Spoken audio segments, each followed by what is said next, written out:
In this demonstration, we're going to show the importance of integrating network verification with any network automation platform or project. Specifically, we're going to show a demo of Forward Enterprise with Cisco Network Services Orchestrator to show how these two technologies can work together to accelerate and de-risk network updates.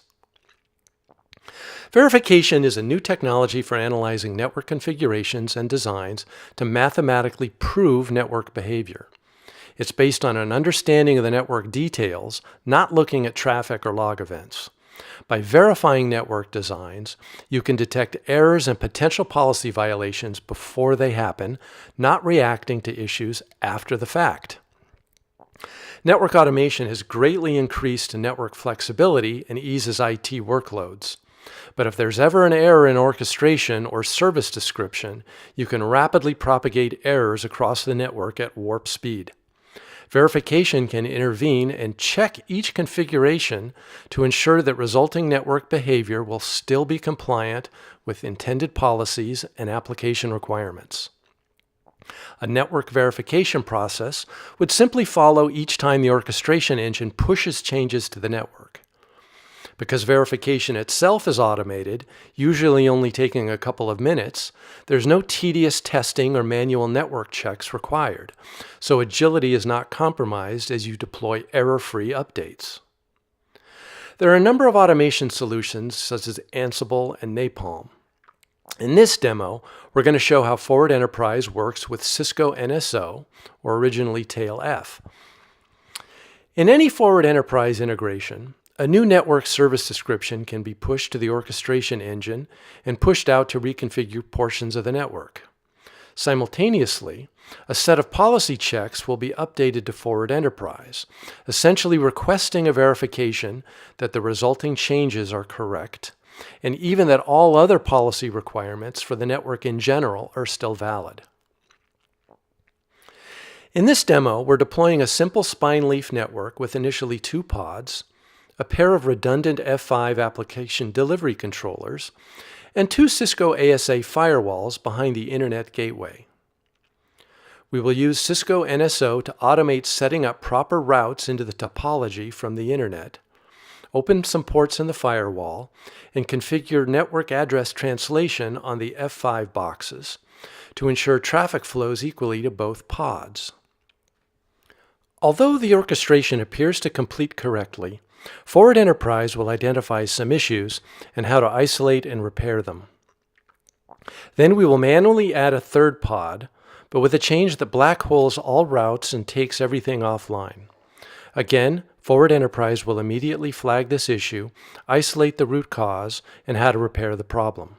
And with that, I'm going to turn it over to our SE, Scott O'Donnell, to take you through the demo. In our demo environment, we have a stripped-down data center composed of a simple infrastructure, allowing internal hosts to provide web applications to our internet-based customers. We currently have 2 pods online, Pod 1 and Pod 2. Pod 3 has not been turned up yet, and the northbound links into our spine switches are currently shut down. We've already loaded this topology into the Forward Networks platform. If we switch over to our desktop, we see that the topology has been discovered. All the network elements that make up our environment are known.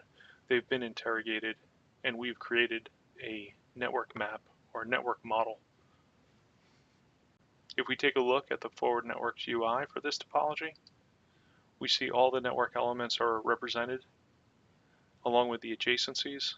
Notice Pod 3 has no adjacencies discovered because the northbound links have not been turned up yet. Coming over to the verification page, we see that we have pre-existing verifications in place already.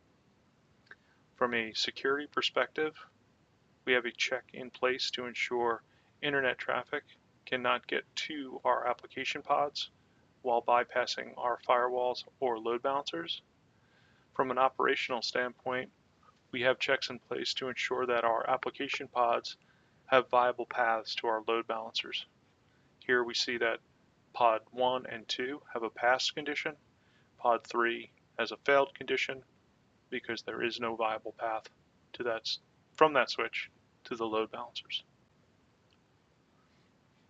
In terms of NSO, we've created a simple deploy app service, which will perform 3 actions to expose an internal web application to the public internet. The first action will be to adjust routing to allow a public address space into the topology. Second will be to open up ports in our firewall, and finally create a VIP and a point of address translation within our F5 load balancers. I'll come down to the NSO command line, and we will invoke our first service. I will call it web app 10, give it an external IP address, and I will direct it to a host inside pod 1.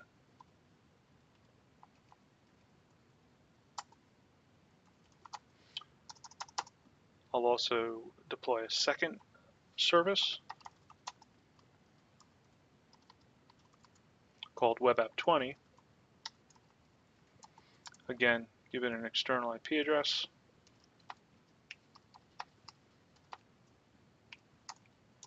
and direct it to an internal host.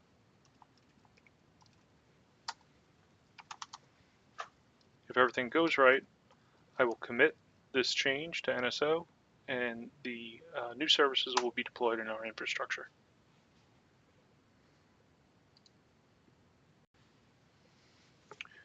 Once NSO returns with commit complete, indicating success that the services have been deployed, the forward integration will detect that new services are available in NSO and take 3 actions.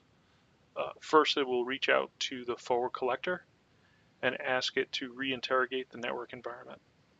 Secondly, it will reach into NSO and interrogate the new services that it found, looking for information to imply what verification checks are appropriate for that service. Once it finds those bits of information, it then instantiates new verification checks in the forward platform. Let's go back to forward, come to verify. We have a new collection, and we see here that we have 2 new automatically created verification checks. You'll notice that the verification checks use natural language to imply what the intent is for the service. In this case, we want to ensure for our first application from the Internet Gateway, any traffic destined to the public IP can be delivered on port 80 and finally be delivered to an end host. Notice here that the verification check gets down to confirming that there is an associated ARP entry for the IP address that we referenced, and also provides us information in terms of the VLAN the device lives on, as well as the connected switch that's servicing that app. Also notice that we've put into the check additional qualifiers that we want a path through our topology that provides redundancy. If we come over to the past link here, we can see a visual representation of the forwarding paths that have been modeled, both the primary and the secondary.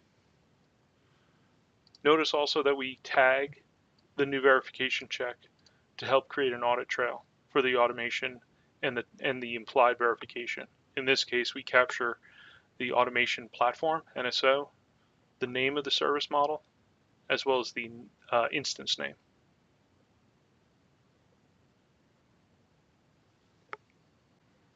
Hopefully it's becoming clear that by embedding the intent of our automation services directly into the NSO service model and having forward networks verify that intent, we start to close the loop on a reliable automation strategy. There are 2 important ways this benefits us. The simplest benefit is the opportunity to get immediate feedback on whether our automated service deployment provided the results in a way that we intended. The larger benefit is over time, as we deploy more services with embedded verification, the forward platform specifically the verify application, starts to become a network runbook of sorts. As future changes are made in the network or outages occur, we get a comprehensive report of what services, if any, were affected simply by asking Forward to go remodel the network and reevaluate our verification requirements. For the final piece of the demo, I'm going to manually turn up pod 3. And we'll show that as pod 3 comes up, our predefined failing verification check should change from failed to passed. For the sake of demo, let's assume I'm a network engineer that was given a very simple mop to turn up 2 northbound links and ensure that I have OSPF adjacencies to my 2 spine switches. I come in here to pod 3 switch. I can see I have no neighbors. I'm going to enable interface E1, E2, no shut. And then I'll wait for convergence, OSPF. I do show IP OSPF neighbor. I see that my adjacencies are complete. I have stateful DR on 2 links, so that's good. For all intents and purposes, I believe my change window is successful. I'm going to come into Forward, and I will request a manual collection of the network. I'll pause the video momentarily here to save everybody some time. I see that the processing is just about finished. Notice over here we have an existence check or a verification check that has failed from Internet Gateway to my first web app that we deployed. Let's wait for the snapshot to process and render our results. So what we were hoping for worked out. So pod 3 is now from a failed to a pass condition, but unfortunately, allowing this to pass, we've created some kind of collateral damage in the network that took web app 10 offline. If we come in here and we look at the results, we see that from the Forward model, we know where the endpoint is, and we know the source and the destination, but there's something happening in our infrastructure that won't allow this pathway to work. If we start to decompose the verification check, we can see that the final hop now, after pod 3 was introduced into the topology, is now black holing traffic for pod 1. Essentially what we've done inadvertently is introduce rogue overlapping routes into our topology, and we've created a black hole in our data center. This showcases the importance of doing pre-change window collection and then post-change window collection.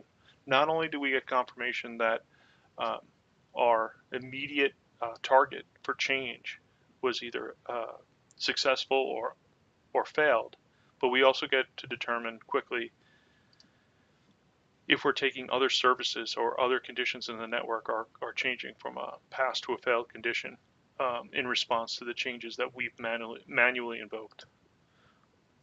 So ultimately, what this will provide us is a way to go back. We would remediate this. Let's see.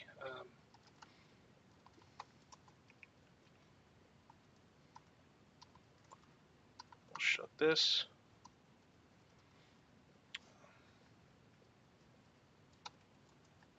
We'll shut this. Show IP routes.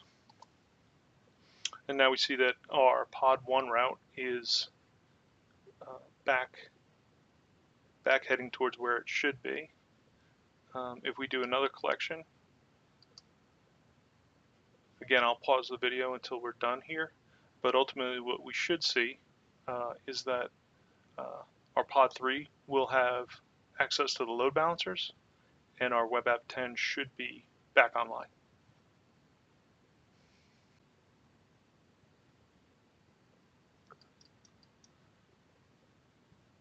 Okay, just took about a minute for that collection to complete, to remodel the network, and then evaluate all our verification checks. We see here web app 20, which was failing before, is still failing. We didn't remediate that. But now we get to come out of our change window knowing that pod 3 was turned up successfully.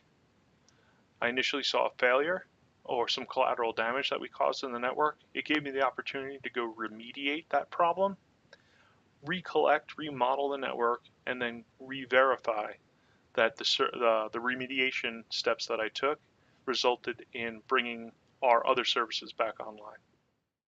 If you are interested in learning more about Forward Networks, please visit our website at forwardnetworks.com. And please check out our other product and use case videos on our site or YouTube channel.